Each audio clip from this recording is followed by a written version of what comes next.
Today we are going to walk through the Beta 2 release of the Application Service Adapter for VMware Tanzu Application Platform. I am Nick Kuhn, and I'm a Senior Technical Marketing Architect at VMware. The adapter brings the CF push experience that we all know and love from VMware Tanzu Application Service to VMware Tanzu Application Platform. It is designed to run alongside Tanzu Application Platform, and it is a great use case for existing Tanzu Application Service customers if they would like to start their path of platform consolidation on Kubernetes. Furthermore, the adapter aims to continue to offer the same developer experience while migrating to Tanzu Application Platform without interrupting existing development workflows. The adapter is an additional package that can be layered on top of the Tanzu Application Platform. It uses the same Carvel packaging and Tanzu CLI tooling for installation and management. Today, the adapter integrates with Tanzu Build Service for image and build pack management, and Contour to perform application routing or ingress into the Kubernetes cluster. In this demo, we will be going back and forth between the Cloud Foundry CLI and the Kubernetes CLI. We will be focusing on application lifecycle and routing components within Cloud Foundry for this beta release. Now let's see it in action. Let's start on the Cloud Foundry side and log into our instance of the adapter. I'm going to provide my CF API URL like you normally would and log in. You can see that I am being prompted to select what kubectl context to use for authentication with the CF API. I'm going to select the cluster in which the adapter is running on. On a side note, I'm running this demo on a Tanzu Community Edition cluster deployed on top of vSphere. Now that we're logged into the CF API, let's see if we have any existing orgs or spaces to use. Well, it looks like we don't, so let's go ahead and create a new org and a new space for us to use. We're going to create an org named Adapter and a space inside that org named Beta 2. Now that we have the space created, let's store the Cloud Foundry space GUID in an environment variable, as the Kubernetes resources created via the adapter are mapped via the Cloud Foundry GUIDs instead of friendly names. Furthermore, let's see how the Cloud Foundry orgs and spaces look on the Kubernetes side of the house. The two namespaces listed with GUID style names are our Cloud Foundry org and space that we created earlier.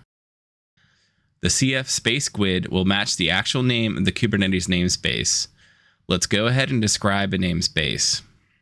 You can see reference to the HNC, which is the hierarchical namespace controller in Kubernetes. The adapter uses this to transfer some of the multi-tenancy found in Cloud Foundry over to Kubernetes. You can see our namespace has a depth of 2, as it is a sub or nested namespace of our org namespace. Before we get to our application deployment, it is worth pointing out that our adapter installs many Cloud Foundry resource types as custom resource definitions in Kubernetes. These are all resources that can be interacted directly with kubectl if needed. Now I'm already in our application directory. Before we push, let's inspect our manifest. As you can see, environment-port 8080 is a new parameter passed in the manifest compared to our normal Cloud Foundry manifest. This is used for Kubernetes ingress. Okay, let's push our app. The adapter push process is now using the Tanzu Build Service to build and maintain our images on our behalf. Now that our app is live, let's confirm it's available through our browser. Now look at that.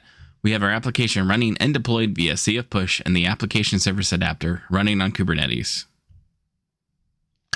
That was easy. Applications using the adapter are deployed as stateful sets in Kubernetes. Let's check out our node app we just CF pushed on the Kubernetes side. You can see that we just have one stateful set deployed on our cluster.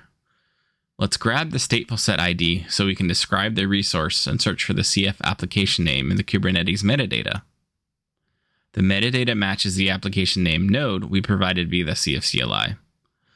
You can also view the workload at the pod level via kubectl. Now it looks like we're only running one instance of our application, so let's scale it up via the CF CLI.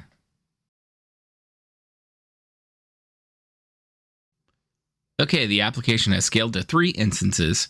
If we flip back to our browser and refresh, we can see the application getting load balanced between the 3 instances. Look for the IP address and application index number changing on each refresh. If we describe one of those pods, we can also confirm that the Kubernetes metadata matches at the pod level. Now that we have an application running with multiple instances, let's check out how ingress or load balancing is working with Contour. We can use kubectl to list all the HTTP proxies set up on the cluster. You can see that we have a route for our node application as well as the CF API.